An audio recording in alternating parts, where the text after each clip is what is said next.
Can everyone, I guess everyone can hear me. Perfect. So my name is Mitun Zavery. I'm a senior solutions architect at Sonotype. I've been in, I guess you could say, software, right, for about 18 years now. Started from pretty much every role you can think of: tester, integration, developer, security, kind of all across the whole software development lifecycle. What I'm here to talk to you today about is open source developers and how they effectively are the front line of your security and everything you can do to kind of protect yourself against some of these potential software supply chain attacks that you see these days.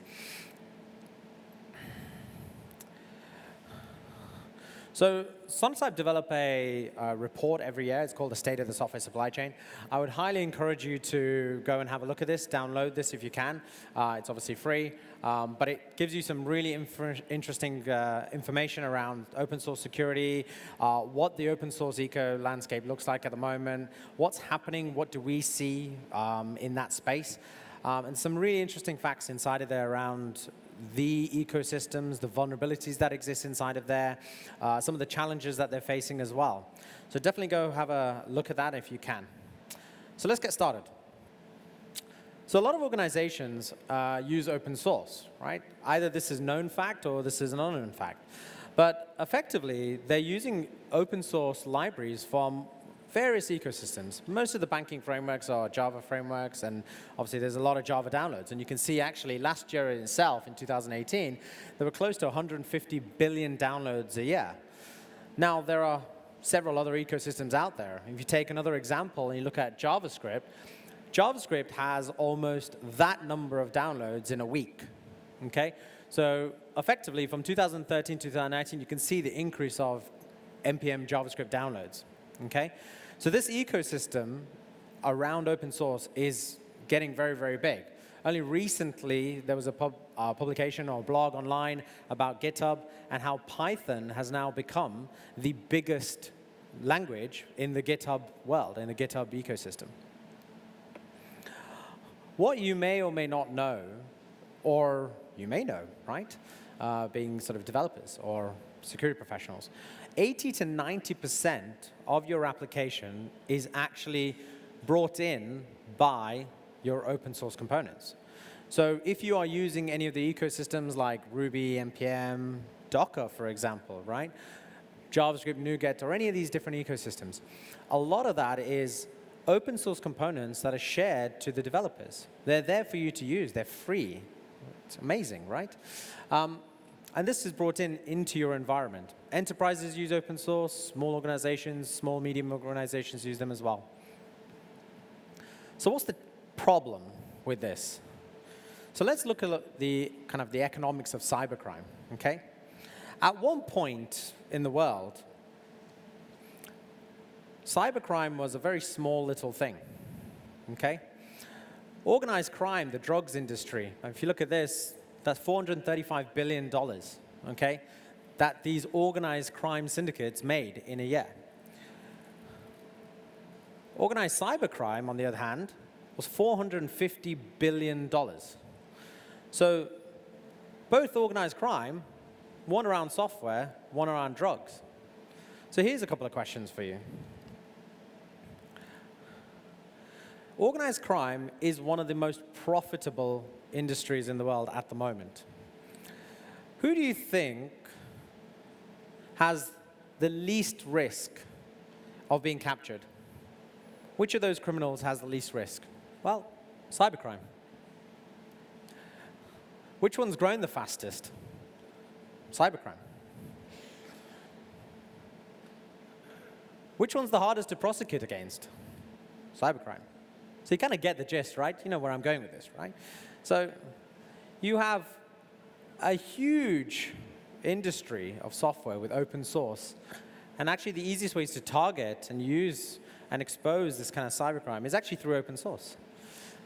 So if we look at how that's growing, organized crime around drugs is not a growing industry. Cybercrime is actually a growing industry. And you'll see, based on the sort of economics and some of the statistics that we've captured over the time, cybercrime has grown quite exponentially over the past 10 years. Yeah? crypto mining, cryptocurrency, etc.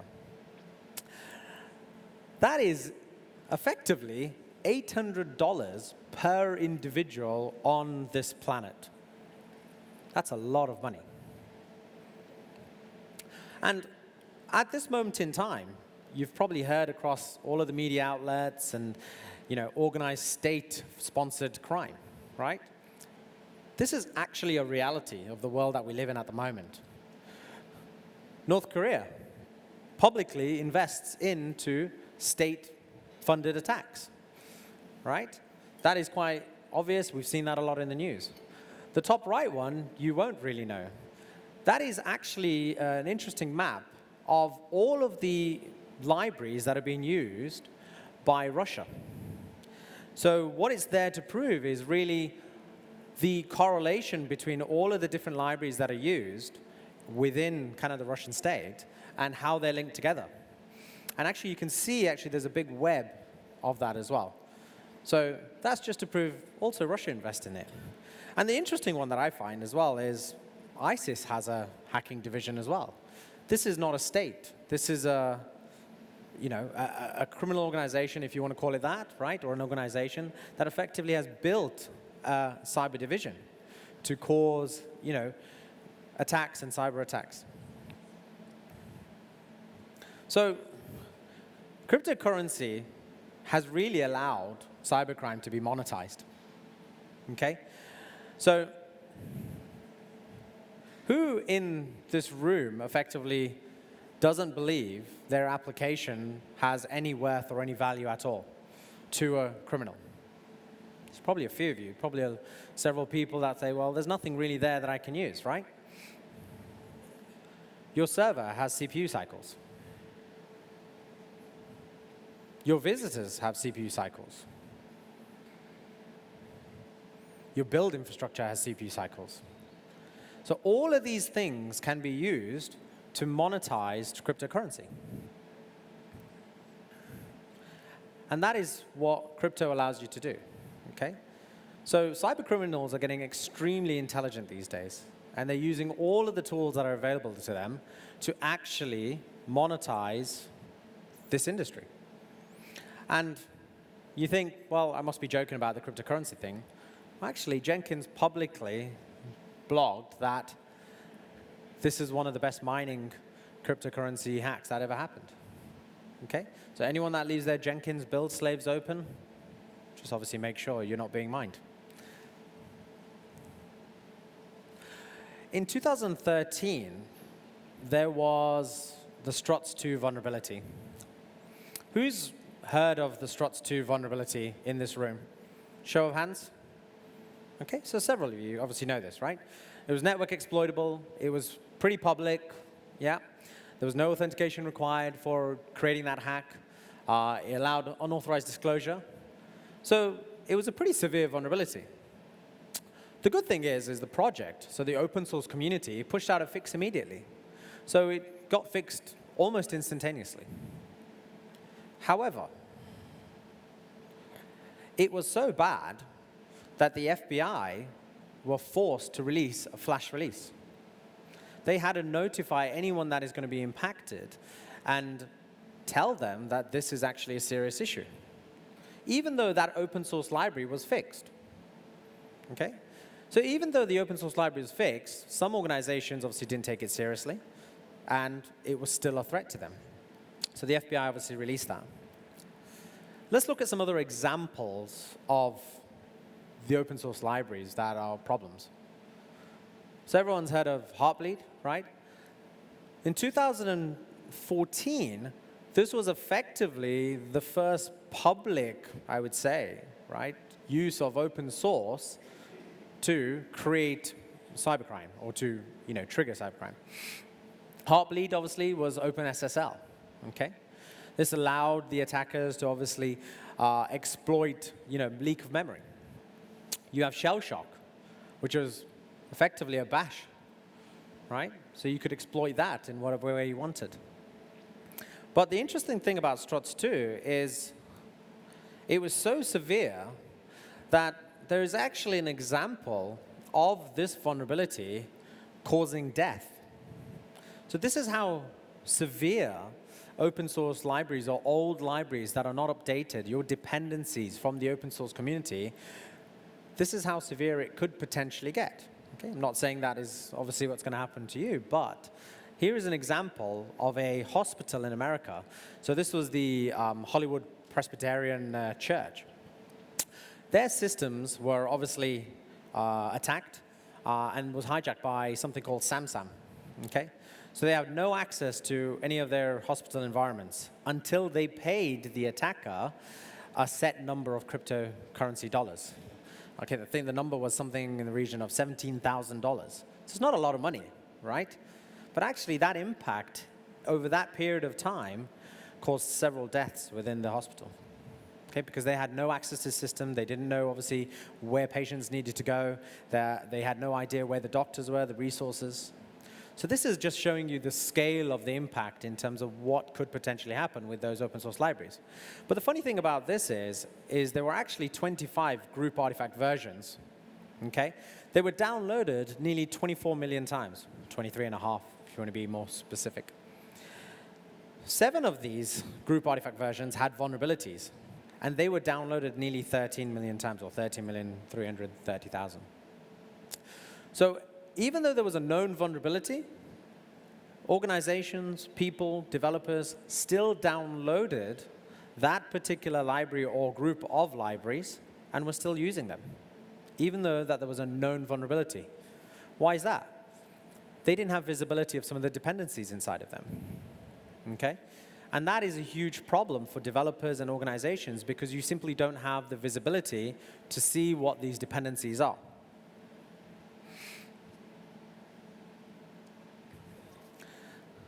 Everyone knows the Equifax story. Huge public story, 2017. So March the 7th, obviously, Commons Connection, or this Struts 2 vulnerability was exposed. By March 9th, Equifax applications had already been hacked. That is a period of literally 2 or 3 days. Okay? Over the period of time, up until August, or July 29th to be exact, there were probing attacks and there was a large-scale exploit. We all know what happened. Credit card numbers, user details, people's addresses, all of that was exploited. Until finally, the breach was discovered in July. That is a long period of 6 months almost. Okay? These attackers had access to anything that they really wanted, but they were targeting specific things. They were very smart. Okay? So what did Equifax do? Well, crisis management. They had to disclose that there was a problem, and so they had to try and fix the RC. What was the problem there, though? They just simply did not know where this vulnerability existed. They had no idea. And the problem with that is if you have no idea where this thing is, how do you go and fix it? So ultimately, 7th of September, there was another remote code execution in there. So obviously, now that they knew where some of these were exposed, they could go and fix that. But as we know, this particular breach has cost that organization nearly $1 billion. It's cost organizations like British Airways, not the same problem. Organization like British Airways, nearly £250 million just to remediate. Okay? Including the GDPR fines and every other fine that now exists. So the time to respond now has gone from almost 45 days to effectively 15 days. But the time to exploit can actually be 3 days now. So how many people in this room over here have some security policies in place, but one of those ones that I'd like to understand about? How many of those know what the remediation time is for you to fix a potential exploit? 30 days? 15? 3 hours. Wow, you're fast. So there are policies in place. A lot of these sometimes are not defined, right? 3 hours is amazing, right? But you do not have time like 3 days, 4 days, or 5 days anymore. These exploits are instantaneous. They can be used immediately. And there are exploits out there that can be used immediately as well. So the average time to be exploited has gone down severely.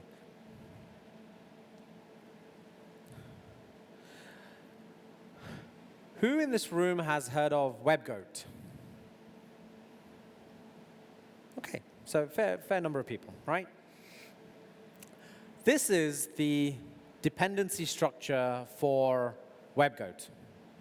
Okay, it's a very simple application. It's actually purposefully vulnerable. Okay, it exists to train security people.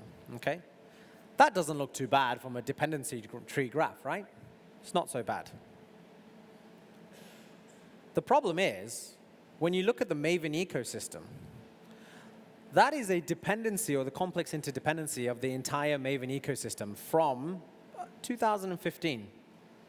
Now, if you imagine the number of downloads have exponentially grown in that ecosystem, in a mature ecosystem, this thing is probably twice the size of what it is at the moment. And you just simply can't see what the interdependencies are. So therefore, your problem is you have a risk of not knowing what you are using. Let's look at some of the other immature ecosystems.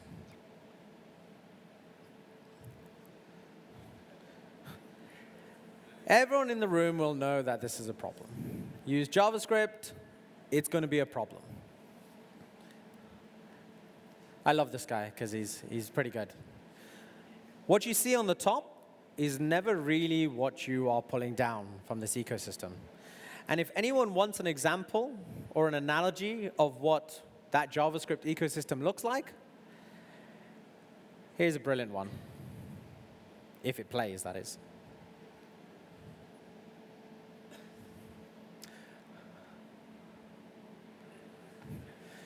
Come into my house, all of these dependencies.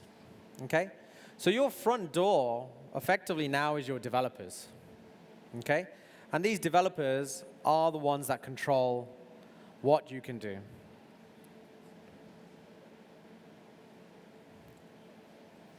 Next. This actually is the JavaScript ecosystem. So if you just look at how that ecosystem is held together, there are several interdependencies and connections between them. So when you call one dependency, you're probably going to call in another 100 dependencies into your environment. There are 80 million JavaScript files approximately here. And there are probably, in this picture, 6 million unique JavaScript files only. I say only, right? What's the problem, though? The challenge is that a number of times in your organizations, developers simply outnumber the security team. They just don't have the bandwidth. You develop applications faster than they can review them, and they can actually analyze what's going on inside of your code. If we look at a timeline of what actually happens, or what's happened in the past sort of, I would say probably 3-4 years, you see that there are lots of different examples of where open source has actually been used to expose and cause problems within organizations. Let's look at an example, a very simple example. This one's really easy. PyPy typo squatting. I think everyone probably knows what that is, but I'll explain anyway. So typo squatting is just simply renaming a package to something that is similar to one that is actually used by people, right? That existed inside of the Python community for a little while in September 2017. So people downloaded those packages millions of times, okay? And they were using these vulnerable components, these vulnerable packages, just because the name looked very, very similar. A funny one here in Jan 2018. Someone fictitiously wrote an example of how he could steal credit card numbers. Package is not real. The package does not exist. People went to the site. It was just an example, but it was a fictitious story. So organizations started to worry about, how do I fix this problem? Package is not real. It's just a story. But the security team was so focused on the fact that this was such a public story that they focused their attention on trying to fix this problem. They were distracted away from actually what the real problem was. Yeah?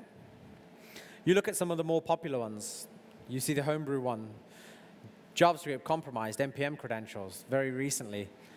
You'll have examples like the ESLint project, which was hijacked because someone just wasn't contributing to that project anymore. And so when a developer came along and said, let me help you out a little bit, he said, yeah, fantastic. Sounds like fun. I don't have to maintain this project anymore. What did the person do? Creatively stuck a flaw in, and then stuck another flaw in, and then stuck another flaw in. And what was that? That just created a whole host of confusion and just hid actually the true vulnerability that exists inside of that application or that dependency that they're using. So it's a real problem, and it's not going away. And it's happening more and more within what we call kind of the software supply chain. So we run a community survey every year, and we publicly ask, what are the challenges that you are facing, as part of the open source world around security. So you'll see, obviously, 2014, right? There was a Heartbleed problem. And the question we asked, obviously, these organizations, right? And some responded, some didn't, okay? But did you have a suspected or verified open source related breach? Of the people that we surveyed, in 2014, 14% of those people had a suspected or verified breach. This continued up, right, up until 2018, where this now was a known problem. So last year, this was an actually known problem where organizations started to take this seriously because it was just out of control. 2019, you can see that's 24%. Still not a small number. That is a huge percentage of the people that we surveyed. That's 1 in 4 organizations or people were breached by an open source verified vulnerability. So how do you fix these things, right? I come here, I put the fear of God in you, right? Tell you that open source is terrible, but it's not. So there are things that you can do. Who knows of Edward Deming? Anyone? Show of hands? Yeah, 1 person, 2, 3. Okay, so not a lot of people, right? Edward Deming was, you could say, kind of almost the godfather or the inventor of kind of the lean methodology, okay? He advised the Toyota company on something called the TQM process, okay? And what that was about making your manufacturing leaner in the automotive industry, okay? He advised to them a couple of points, the 2 main points that we can kind of take away from this, yeah? Source materials from the best suppliers, yeah? It's pretty straightforward, right? You go to your local shop, if they do good tomatoes, you buy the good tomatoes from there, right?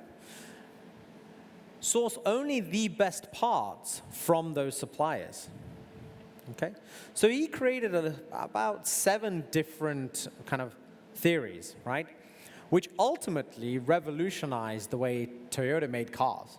And this basically meant that they became one of the biggest automotive industry or automotive suppliers in the world. Ford adopted the TQM process and became the world's largest and most successful automotive manufacturer in that time. And it's still used today in all of the automotive industries, wherever you go, BMW, Mercedes, Toyota. And the great thing about this is he encouraged suppliers, encouraged automotive industries to use this process because he wanted to reduce the number of defects, problems inside of the car. The great thing about this is by using that lean methodology, that TQM process, automotive industries basically have a 3.4 parts per million defect ratio. 3.4 parts per million. What do you think that is in the software world at the moment, if you were to count defects? Anyone guess? 10 in 50? Small number, big number? It currently sits, on average, somewhere between 1 in 10. That is a huge number. That's 10% of every component that you use has a vulnerability or can be exploited. Whereas he managed to get it down to 3.4 per million. So, Let's look at this in practical examples, right?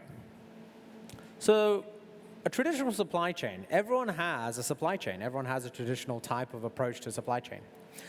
The one I'm going to describe actually is kind of the electrical manufacturers, right? You source your electrical parts. What does that mean in software? That basically means your languages, right? These little parts, these little dependencies, these are things that you pull from npm.js, or you're using struts 2, for example. What's the warehouse? That is the central repositories. That is npm.js. That is PyPy. That is Maven. What are the manufacturers? That is the developers. You are the developers. You are the manufacturers. You are putting these parts together. You are taking them from the warehouse, and you're building them. So you're building and developing all these different pieces of software and products and features. Ultimately, you end up with a final product. This could be a PC in the typical software supply chain world or manufacturing world, right? But in our world, that is effectively things like Instagram, Facebook, Netflix. Okay? So we all contribute to this software supply chain. But we aren't the first industry to kind of have this problem, right? And I have a couple of examples here. Everyone knows about the Galaxy Note. So all the Android fans in here, please put your hands up. Yeah, a few, right? Everyone had this problem, probably, right? Obviously, Boeing, they had lithium battery fires in the 787s, okay? So they had to recall some of the planes because some of the batteries inside of the planes were just blowing up. The last one's really interesting. So this is from a colleague of mine. He started life as kind of doing something in research, and it was to do with vegetables, surprisingly enough. And now he's in software, believe it or not. So there was an E. coli outbreak in 2011. Does anyone remember that? Yeah. So there was an E. coli outbreak in 2011. And no one could really figure out what the problem was. At one point, they were blaming tomatoes from Spain. I love tomatoes. How can you blame a tomato? Right? At one point, they were blaming cucumbers. Right? No one really knew where the problem was. It was only until, finally, they realized, based on research and looking at the strain of E. coli and looking at exactly what that thing was, they realized it was a bean sprout. It's amazing bean sprouts. I don't personally like them, but it was a bean sprout. And by finding out which bean sprout it was, they were able to track that bean sprout to a farm in Germany. And if you Google, the 2011 outbreaks, there are sort of maps, heat maps showing you, where these things come from. And you can see actually the E. coli outbreak was actually spun out, from Germany. And they eventually identified it down to this particular farm in Germany. That's about knowing where your dependencies come from, right? So the analogy holds true, right? If you know where this bean sprout came from, you know what you have to do to remove it from your supply chain. The EU, every single day, releases recalls. So this one's really interesting, right? Your engine valve springs may break, just blow up while you're driving. Every day, the EU publishes all of the recalls within the European Union, and this could be anything from dolls to scarves. I think I saw one yesterday about a scarf containing some type of metal, I think chromium, or too many high levels of chromium in a leather scarf. But the point is understanding where your dependencies come from.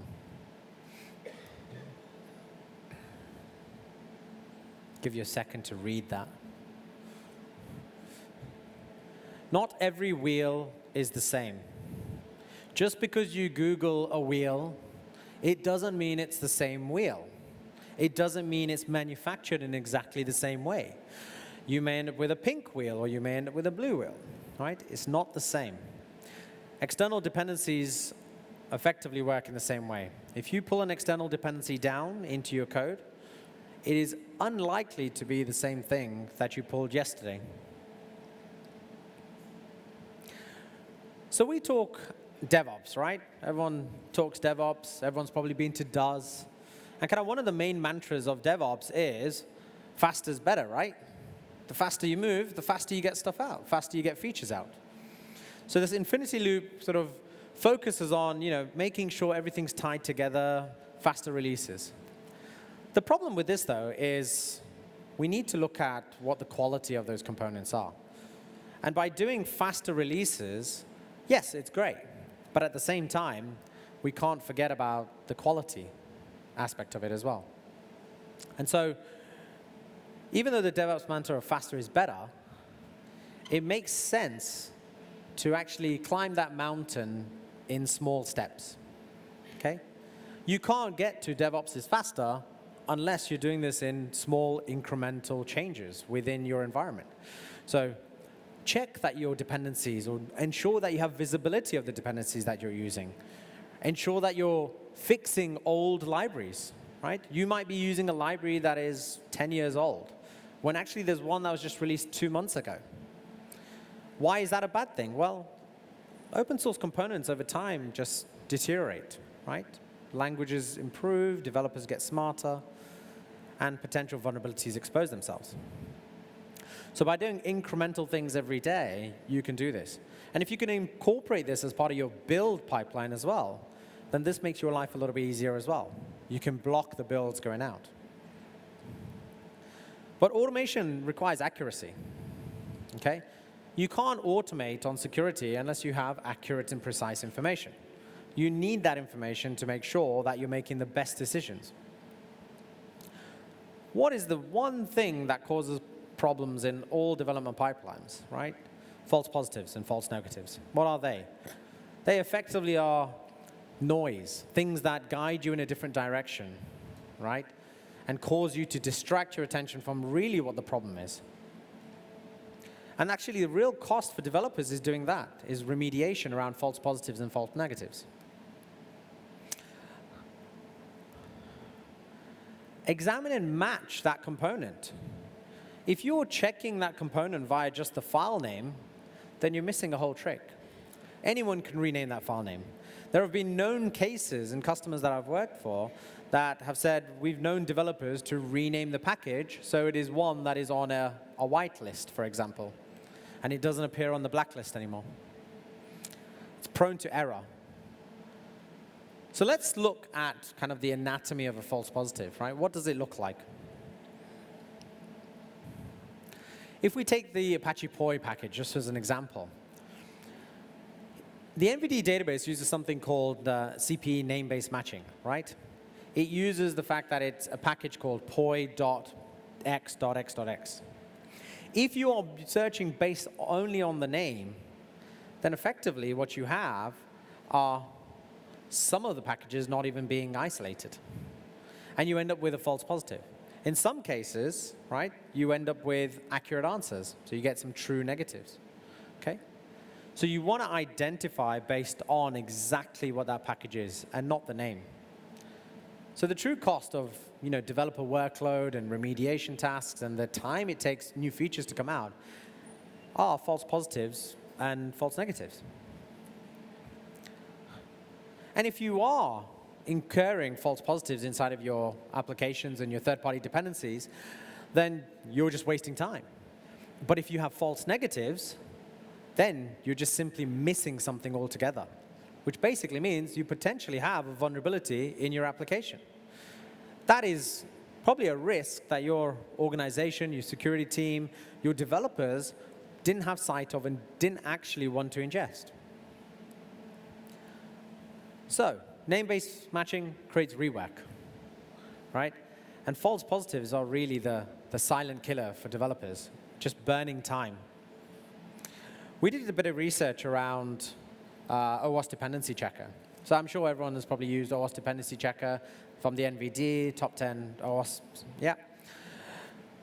When we researched what OWASP Dependency Checker looked at, so if we took 6,000 components as an example, this is the amount of noise that was introduced by the OWASP Dependency Checker from 6,000 components. Everything in red is a false positive. So your research team or your security team would have to look at those problems. Everything in yellow was a false negative. right? That is everything that it missed. Everything in blue is actually the correct things that it picked up. And if you look at the percentage, you look at the number of those, 1 in 6 were valid findings, only 1 in 6. The rest of it was just noise. It's a distraction.